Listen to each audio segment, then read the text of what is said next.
কি আশা এই যে কেমন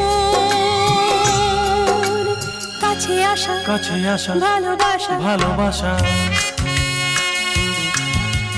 বোধহয় মুখেতে তেমন গাইতে পারছি না।